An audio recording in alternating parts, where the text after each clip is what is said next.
সংখ্যালঘুরা মমতা বন্দ্যোপাধ্যায়কে তাদের অতন্দ্র প্রহরী ভাবে।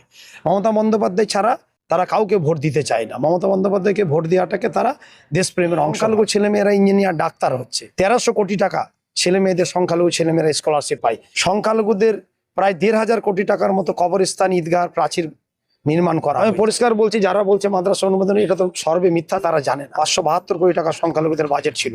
সেই বাজেট আজকে তৃণমূল সরকার আসার পরে 5200 কোটি টাকা বাজেট গেছে। অনেক জায়গায় আমার অনেকে বলে, আমি যেহেতু সংখ্যালঘু সভাপতি আছি, তো অনেকে বলে সংখ্যালঘুদের কি উন্নয়ন হয়েছে, আমি চমকে যাই। সংখ্যালঘুরা মমতা বন্দ্যোপাধ্যায়কে বিশ্বাসের আমানত ভাবে।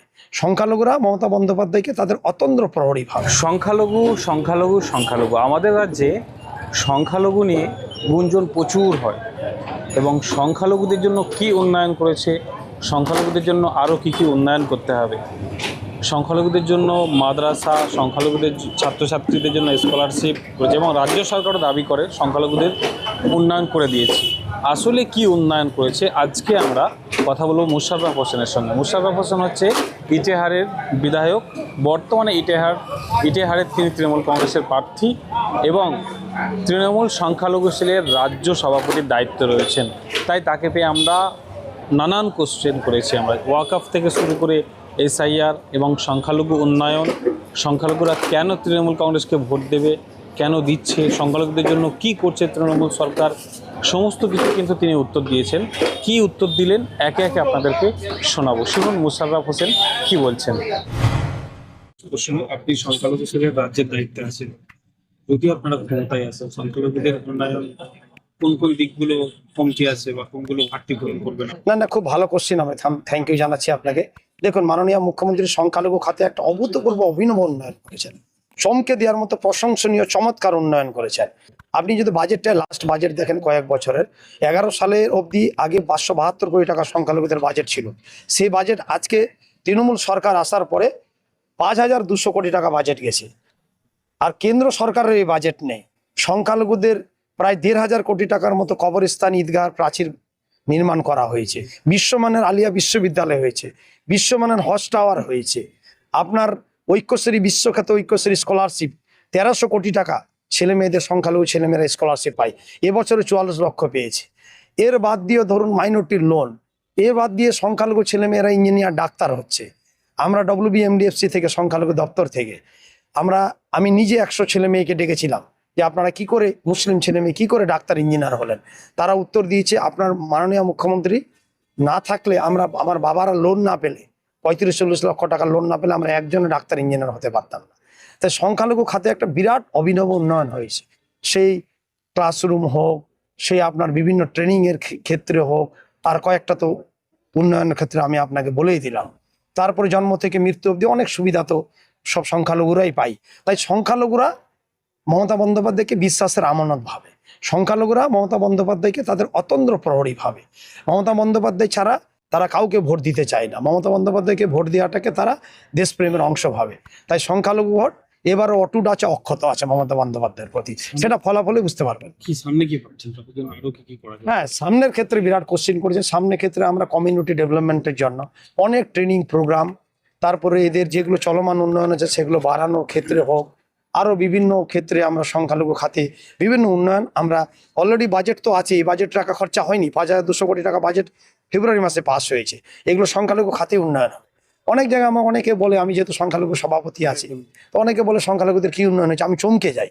আজকে SC STর উন্নয়নের বাজেট যদি দেখে, ইনাদেরই মাথা খারাপ হয়ে যাবে, না দেখে বলে দেয় অনেকে। কিন্তু হয়রাজ সংখ্যালঘুর বাজেট 5200 কোটি টাকা যা খরচ করে সংখ্যালঘু খাতে, সেটা ভারতবর্ষের কোনো রাজ্য করে না।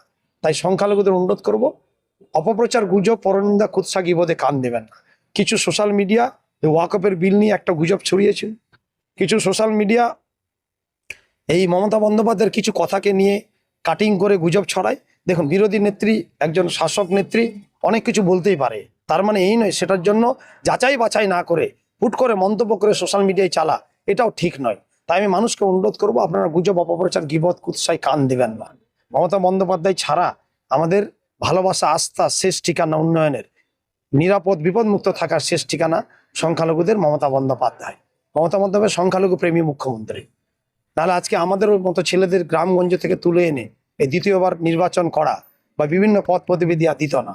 তাই উনার সঙ্গে থাকুন, উনি আপনাদের উন্নতি সমৃদ্ধি এবং নিরাপত্তা উনি দিতে পারবেন, উনি ছাড়া কেউ দিতে পারবেন না। একটা প্রশ্ন করি, আর মাদ্রাসা অনুমোদন এবং ওয়াকফ বিল এই দুটো নিয়ে মুখ্যমন্ত্রী মমতা বন্দ্যোপাধ্যায় বিরোধিতা করছে বিরোধীরা, যে মাদ্রাসা অনুমোদন দেয়নি এবং ওয়াকফ নিয়ে কি স্ট্যান্ড রয়েছে মুখ্যমন্ত্রী সেটা এখন পরিষ্কার। আমি পরিষ্কার বলছি, যারা বলছে মাদ্রাসা অনুমোদন, এটা তো সর্বে মিথ্যা, তারা জানে না।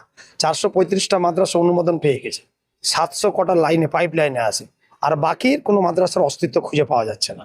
যারা অ্যাপ্লাই করেছিল ওরাই কিছু কাগজপত্র দেখাতে পারছে না, বন্ধ করে দিয়েছে, উঠিয়ে দিয়েছে।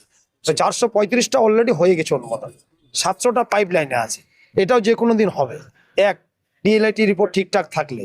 2, মাদ্রাসার যারা আন্দোলন করলো মিড ডে মিল কিন্তু সেন্ট্রাল দেয়, ঠিক আছে। এবার আনএডেড মাদ্রাসায় তারা শর্তই দিয়েছে আনএডেড, তারা এখন কেউ যদি বসতে চেয়ে শুইতে চায় তাহলে তো তাকেই ভাবতে হবে। তারা আনএডেড চেয়েছিল, এখন তারা সব চাই, তো সব চাইলে তো সরকারকে সময় দিতে হবে। কেন্দ্র সরকার মিড ডে মিল চালু করে, সরকার করে না। এক, আর ওয়াকফ বিল নিয়ে আমাদের কোনো স্ট্যান্ড নেই, আমাদের পরিষ্কার ওয়াকফ বিল অ্যামেন্ডমেন্ট করেছে কেন্দ্র, তাদের সংখ্যার জোরে ওয়াকফ বিল জোর জবরদস্তিমূলক ফ্যাসিস্ট কায়দায় কেন্দ্র পাস করেছে। মুখ্যমন্ত্রী একজন বিরোধী নেত্রী হিসেবে আন্দোলন করেছে, আমাকে আন্দোলন করতে বলছে রানী রাসমণি রোডে, এই জাব্বাররাও গেছিল, আমি 1 লক্ষ লোক নিয়ে আন্দোলন করেছিলাম। একজন দেশের মুখ্যমন্ত্রী ওয়াকফ অ্যামেন্ডমেন্ট আইন বাধা দেওয়ার জন্য আন্দোলন করতে পারে, সেক্ষেত্রে 2-4 বক্তব্য দিতে পারে, আমি আইন মানব না, করতে দিব না, এটা অপরাধ নয়। এটা গণমাধ্যম এটাকে বিকৃত করে দেখানো ঠিক নয়। যারা বিরোধী আছে তারা বিরোধিতা করবেই, কিন্তু আইন অ্যামেন্ডমেন্ট করলো কে? কেন্দ্র। আইন জবরদস্তি কে নিয়ে আসলো? কেন্দ্রের বিজেপি সরকার, তাদের সংখ্যার জেরে, এমপিদের জেরে। আমাদের মুখ্যমন্ত্রী বিজ্ঞপ্তি জারি করে যারা মতুয়ালিরা, যারা যে কজন মতুয়ালি আছে তারা যাতে এন্ট্রি করতে পারে তার ব্যবস্থা করে দিয়েছিল, সবকিছু করে দিয়েছিল। মতুয়ালিরা নিজে নিজে এন্ট্রি করেছে, মতুয়ালিদের কোনো অসুবিধা নেই। কিছু মানুষ ছোট ছোট সোশ্যাল মিডিয়ায়, গণমাধ্যম, যে গণমাধ্যমগুলো ট্যাক্স নেই, লাইসেন্স নেই, কিচ্ছু নেই, মুখ্যমন্ত্রীর দয়াতে, সরকারের দয়াতে চলে, তারা এগুলো অপপ্রচার চালায়। আমি অনুরোধ করব, গণমাধ্যম স্বাধীন, কিন্তু অপপ্রচার করলে ব্যবস্থা সরকার নিতে পারে, এটা কিন্তু মাথায় রাখতে হবে। এসআইআর নিয়ে এবং আপনার যে পরিযায়ী শ্রমিক যারা আছে, সংখ্যালঘু সম্প্রদায়ের প্রচুর পরিযায়ী শ্রমিক, তাদের জন্য কি ভাবছেন? এসআইআর যারা রিলেটেড রয়েছে এখন না, এসআইআর ডিলিটর নিয়ে মুখ্যমন্ত্রী পরিষ্কার বলেছে, এটা একটা ফ্যাসিস্ট স্বৈরাচারী কায়দায় ব্যাকডোর দিয়ে তারা ক্ষমতায় আসতে চেয়ে এসআইআর করেছিল। আমরা দেশের সেরা আইনজীবী নিয়ে লড়ছি, নিশ্চয় মমতা বন্দ্যোপাধ্যায় লড়াইয়ের জন্য অনেক ভোট বেঁচেছে, আবার এটা নিয়ে নিশ্চয়ই সরকার আসলে উনি দেখবেন, করবেন, এটা নিয়ে উনি বলেছেন। আর পরিযায়ী শ্রমিকদের জন্য উনি কার্ড করেছেন, পরিযায়ী শ্রমিকরা আসলে যে কোম্পানিতে কাজ করে কার্ড দেখাতে পারলে তারাও একটা স্কিম করা হয়েছে, তারা সেটা পাবে। কি প্রসেসে আছে? প্রসেস আছে, হ্যাঁ, অনেকে পেয়েছে, অনেকে অ্যাপ্লাই করছে। আপনারা দেখছেন আপনাদের প্রিয় চ্যানেল এসএস টিভি পাবলিক, সত্যের সাথে ন্যায়ের পথে। চ্যানেলটি সাবস্ক্রাইব করে যুক্ত হন আমাদের পরিবারে এবং পাশে থাকা বেল আইকনটি ক্লিক করুন।